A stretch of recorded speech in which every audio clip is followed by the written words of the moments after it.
When you're in the throes of it, failure never feels like something you want to embrace. That's understandable, but could result in a real missed opportunity. Ashley Good is the founder and CEO of the world's first failure consultancy. It's called Fail Forward, and she joins us now to explain. So nice to have you here. So nice to be here. This is a rather unusual business, you'd have to say. What made you want to create a business that focused on failure? I mean, there's a couple ways I could answer that question. There's the professional curiosity, and then the kind of personal, perhaps more profound journey that I went on. On the professional side, about a decade ago, I just got back from northern Ghana and had been working on a UN-funded project that had many aspects of it that were failing, and I was frustrated by our inability to have the conversations that we needed to be able to learn from it. So when I got home and I was looking for a job, I ended up leading the Engineers Without Borders Canada annual failure report. But we published that report publicly, so it got other organizations interested in it, and kind of off the side of my desk, I started doing work for other organizations, and very quickly that became bigger than my full-time job, so I just made it my full-time job. You thought there's a career here. Yeah, well, I'm not sure I knew it was going to be a career at the time, but I certainly knew I had a passion for it, and that's really where the personal side comes in. Well, that sounds like the professional side. There is a personal side to this as well, is there not? Yeah. A year before that story started, I had left a promising career in management consulting to follow a guy to northern Ghana. I'm laughing here because I know the story. You know where this is going, right? And yeah, I got dumped while I was there. So as I came home, I was fascinated by our inability to have these conversations, but I was also in the most profound failure that I'd experienced. In your personal life? In my personal life, I'm heartbroken, I'm broke, I'm unemployed, I'm living in my parents' basement. Sounds perfect. Yeah, it seems like a good place for failure to take root, right? In which case, what did you discover were the keys to transforming that obviously temporary personal failure into something more successful?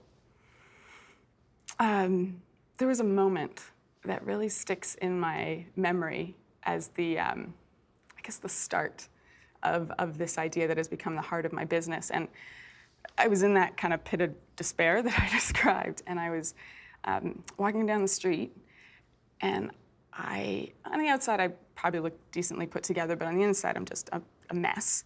And I'm passing strangers, and I had this moment, this realization where I realized that those strangers could be feeling as bad as I was, or worse, and I would never know.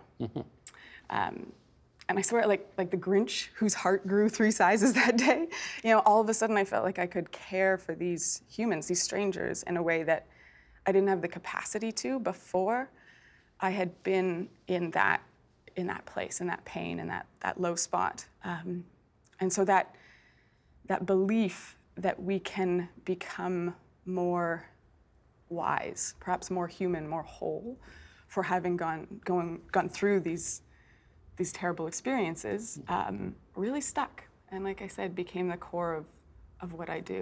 I think I've heard you describe it as failing intelligently. What does that mean? I think about it in terms of a loop, really. Failing intelligently as a starting point assumes that failure is inevitable. And everything we do has elements of both success and failure. And so to ensure that those failures turn into better performance, to that improvement, that wisdom that we're all seeking from these experiences, we want to stay on this loop that we'll describe in a second. We want to fail intelligently, and that means detecting the pieces that don't work early, analyzing them effectively, hopefully, so we can maximize learning, applying that learning so that we don't repeat the same mistakes. We're able to change our behaviors, our norms, our processes, and then trying again. Continuing to take on those tough challenges, continuing to take those risks and innovate. And so we hopefully make new and better mistakes the next time around the loop. There is something about this culture, though, and I hate to pick on Canada, but Canada is notorious for this, right? There's something about desperately wanting to avoid failure at all costs that seems to be part of our culture. Even though we know it's impossible. You're going to, if you take a step outside your front door, you're going to fail. Yeah. Why are we like that? We tell ourselves these stories about ourselves, right? That I'm smart, I'm intelligent, I get things right, I can figure this out, I can do this. And when we have experiences that might tell a different story than the one we'd like to believe about ourselves, it's hard to accept it. It's hard to accept we might not be perfect all the time. And a big part of this work for me is coming to terms with that it's okay that I'm good at some things and I'm not great at other things. And if I want to improve at those, I can practice that and I can get better at that, but I accept that I'm flawed and I'm not perfect. It's interesting because in Israel, they have a very different culture there that I've been told about, whereby if you try a business venture and you don't fail the first several times you come out the gate, people assume, A, you're not trying hard enough or you're not learning anything, right? Or you're not taking those risks. Taking a risk, exactly. You're too risk averse to really go for gold. We don't seem to have that here. So how do you, I presume you're in the business of trying to sell the notion of accepting failure, learning from mistakes, and getting better, as opposed to just being risk averse and failing, period, full stop. Have I got that right? Yeah, and there's a lot of research that says that we need to be able to take those risks, that we learn on the edge of our capacities where we're pushing ourselves to try new things. So if we think of a life of success, of reaching our full potential means a straight shot to success, when actually a life of reaching our full potential requires us to be operating constantly at the edge of our capacity where we're learning and growing and evolving in that space.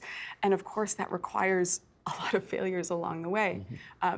What I would add a little bit of nuance to that, though, is that we tend to label things as either successes or failures, when almost, as I already said, almost everything we do has elements of both. And I'm not sure that the labels really help us, because we put this big, red F on that test paper or that venture or whatever we tried, when really there's, even the things we label failures, there's inevitably things in there that we did really well, or really important lessons that we had along the way that are worth appreciating. And similarly with our successes. Things we label successes, there are always things we still could have done better that we're missing an opportunity to learn from if we don't talk about it in a more nuanced way. How about men versus women? Do they respond to failure differently? So I'm no gender expert on this one, so I'm speaking anecdotally here, but I have seen a trend, I would say, where women are more likely to beat themselves up over a failure, whereas men are more likely to externalize responsibility or blame in times of failure. Obviously, we both, both genders do both, but it has been my experience that in general, women will tend towards kind of dwelling on it and beating ourselves up, and men will blame. Neither one of which is good. One's not better than the other. They're both actually undermine our ability to learn from our mistakes and failures. And where I strive to help people get to is almost an objective point, where we can step away from the failure enough to look at what we, to look at ourselves, not in a beat ourselves up kind of way, but look at what we can learn. How do we move forward more wisely from that experience? And not externalize blame. Obviously, there's going to be external factors that have some role to play in that failure, but being willing to look at our own role in that and figure out how we move forward more wisely is where we're trying to get to. I don't have to tell you that not everybody is sold on this notion of fail fast, fail often. And here's one fella, I want to quote him to you and then get your reaction to that. Ken Tenser, CEO of a consulting firm. He's co-authored a couple of books on innovation, and he had this to say in the Globe and Mail back in 2015. Sheldon, if you would, put this graphic up. Who in his or her right mind would build a philosophy around failure? Let's be real. There are few certainties in business, but I'm pretty sure that if you become too proficient at failure, you're going to go bankrupt. Entrepreneurs try, learn, and refine. It's not about failing fast or slow, it's about learning how to win. Clearly, we need a new mantra. I propose, succeed fast, adjust, or move on. What do you think? I love it when people disagree with me. It doesn't happen enough, and I welcome the dissent because I think it makes our ideas much better. I would argue that perhaps me and the author of this piece don't necessarily disagree that much. If we actually sat down and over coffee discussed our perspectives on this, my guess is that our views probably don't differ as much as would seem. I think what's important is that we take a little bit more of a nuanced view, which doesn't necessarily make for the most exciting titles of articles, but the nuanced view that I would aim for is that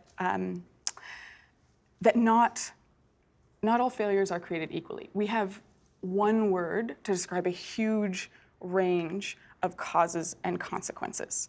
So on one end of the spectrum where the huge consequences, what Amy Edmondson, Harvard professor, put the causes of failure on a spectrum from blameworthy to praiseworthy. The blameworthy, inattention, moral lapse, huge consequence failures, the disasters, reputation-ruining, life-altering catastrophes.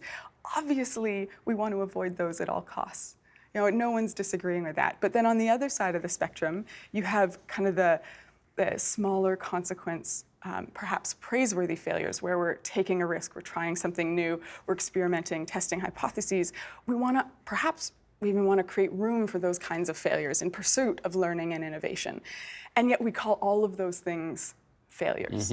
I think it's interesting because we have this one word described this huge range of causes and consequences, and I think dealing with failure well, creating a healthy and productive relationship with failure requires a more nuanced language for talking about different kinds of failures differently. So if we shouldn't call all of that failure, what do you want to change the nomenclature to differentiate between the failure that actually can lead to success or be more constructive?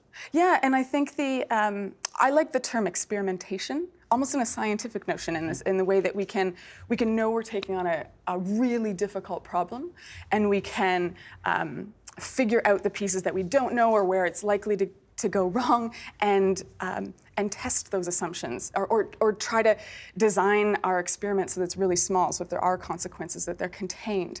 And then we figure out the surprises early. So the job, and I'm quoting a friend who works at the design firm IDEO now, named Sean Hewins. He talks about getting really good at learning from the small F failures so that we never get to the big F failures.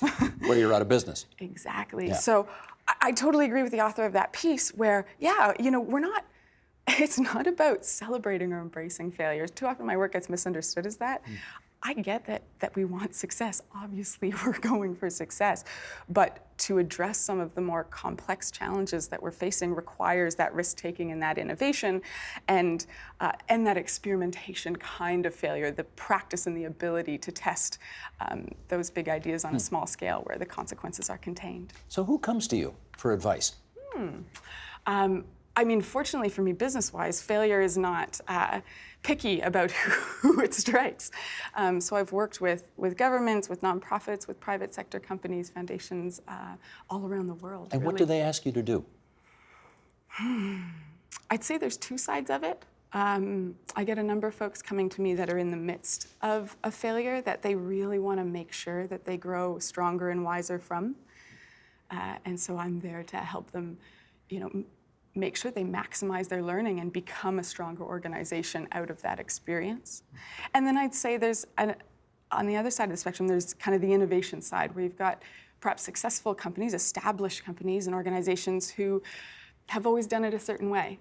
And all of a sudden they're realizing with the pace of change of the world that they might need to try something new, and they're struggling with that fear of failure. Or perhaps, they've had one setback and now they're kind of stuck where they had a big failure trying something new, and they're thinking, never again. They recoil, but also at the same time recognize that to move their organization into the future, they have to be willing to take these risks and get, I guess, a little bit more comfortable with the inevitability of failure. And is it the case that you, as sort of an outside set of eyes, could have a more dispassionate look at how and why failure is happening and maybe give good, useful advice on how to get back on track? Is that the thinking? It's funny, I described intelligent failure earlier as being able to detect, analyze, apply, innovate, try again. Every group I've ever asked, and this is usually how I start an interaction with a client, is I ask them, what does intelligent failure mean to you? And every time I've ever asked that, I get a nuanced, robust, complete answer that's as good as anything I could give them. So all of my clients, everyone I've ever met knows what it means to fail intelligently. the struggle is it's just really hard because it's essentially asking people to be their best and their wisest selves at their worst moments.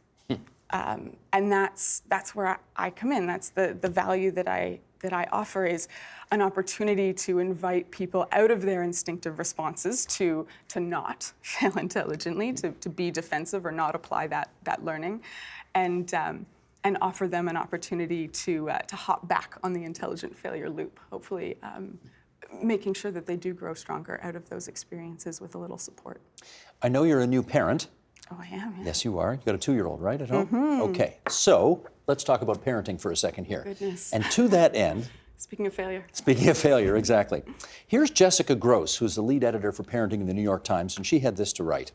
It's not just what we say about our children's triumphs that matters, it's how we tolerate their setbacks. A 2016 study showed that parents' failure mindsets affect their children more than their views on intelligence. In other words, if parents think that failure is shameful, their children are more likely to be derailed by mistakes. Just as a general conclusion. Does that make sense to you? Absolutely. I mean, I'm no parenting expert, as you Not said. yet. I'm a new parent. You're pretty new at it, yes. Very new. You know, it's interesting. The work that has been most influential in how I think about how I want to be as a parent, how I want to become a parent, is based on the work of Carol Dweck, who wrote, who has a bunch of work on growth mindset as opposed to fixed mindset. She has a whole chapter on parenting, in fact, in her book Mindset. But when I think about failure specifically, I don't think it's so different for children. I mean, it seems like the stigma around failure is similar for children as it is for adults. That there isn't really a big difference in how we should be thinking about how we deal with failure. But they're less able to cope with the ramifications, I would assume, just because they're younger, they haven't had a chance to build up resiliency skills, all that kind of stuff? Yeah, and that's where I think our mindset as parents is so important. And the advice, or perhaps not advice, or what I'm striving for is, as I try to parent in a kind of growth mindset kind of way, is accepting that success and failure isn't everything, and being okay with not being perfect, and recognizing that for the things that are a little bit more difficult, that require a little bit more effort, that we don't get right away, that we fail at the first however many times, you know, if we really care about that, how do I incent the behavior that welcomes my child to continue to practice, to continue to enjoy that learning process? So the appreciation of it as a journey, and really appreciating seeing myself improve as opposed to getting it right the first time. That there's a huge amount of joy that can come from that improvement process. That it doesn't have to be right all the time. We don't have to be perfect at everything, and accept, as I've already talked about. Spoiler alert, it's going to be really hard. I mean, that's the reality. I think the reality of parenting, a lot of kids get down on themselves, and parents, you know, right? They don't come with a manual, unfortunately. You got to sort of figure this out as you go along. And then how one destigmatizes failure as a parent to one's child when you're going through all of your own mishigas at the same time is tricky. Absolutely. You got it all figured out yet? Yeah. I wish. Talk to me in another 100 years, please. Yeah, I have been doing this work for a decade. You know, I've been a full-time failure for 10 years, helping, you know, people and organizations fail well, ideally, and I still don't always fail intelligently. You know, I still find it hard for myself to wrestle with my own perfectionism and need to be right, and have, you know, the external validation of being successful or whatever that looks like. And what I'm trying to do is, and what I invite my clients to do as well, is forgive ourselves. So I would offer that to parents as well. You know, it's not a destination, right? Like we're never, I don't think there's ever a point where we can say like, I'm great at failing intelligently. I've arrived. Yeah, you're never there. Yeah, it's a practice, and we're constantly battling against our instincts. To be disappointed about that big red F on our kids' exam papers or whatever that is. So forgive oneself if we don't get it right, and look at it as an opportunity. Okay, the next time that this happens, how do I want to respond? What's going to help my child, feel excited about learning and growing and see, not getting something right is actually it's just feedback. It's information that lets us know how we might do better next time. Okay, Ashley, 2 last quick questions, all right? Your name's Ashley Good. That's true. How often do people joke about that with you? Yeah, it's a fun last name. It's an optimistic last name, isn't it, for a job and failure? But yeah. Okay, that was one question. The other one was, now that you've had a chance to come to TVO and to do an interview on the agenda, I'm, naturally a little bit curious myself as to whether or not you thought this interview was a failure, or whether we failed intelligently, or whether it was okay, or what. I showed up here nervous to be in front of cameras, as I'm sure most people are, and I have to always remind myself, I'm talking about failure. It's okay if I fail. We can use that as an example in the moment. I would also say that, what underlies my work, like the real spark of it, the real potential in this, is that I use the metaphor of the Japanese art of repairing pottery with gold, recognizing that the piece is more beautiful for having been broken. And you look at these pieces of pottery, and they've got ribbons of gold around these breaks, holding the piece together. And I love it as a metaphor for my work. It recognizes that we can always choose to repair with gold. We can always choose to look at what we can learn and grow more wise out of that experience. So I try to embrace these opportunities where I may fail and recognize that even if it is, there's always things we can learn from. We can always repair with gold. That's a very cool metaphor. I'm not sure where the ribbons of gold in this interview were, but I thought it was delightful anyway. Well, we'll get to watch it back and figure out what we can learn from it. We shall see. That's Ashley Good. She's the founder and CEO of Fail Forward. And we're glad you could spare some time for us at TVO tonight. Thank you. Such a pleasure, Steve. The Agenda with Steve Paikin is brought to you by the Chartered Professional Accountants of Ontario. CPA Ontario is a regulator, an educator, a thought leader, and an advocate. We protect the public. We advance our profession. We guide our CPAs. We are CPA Ontario. And by viewers like you. Thank you.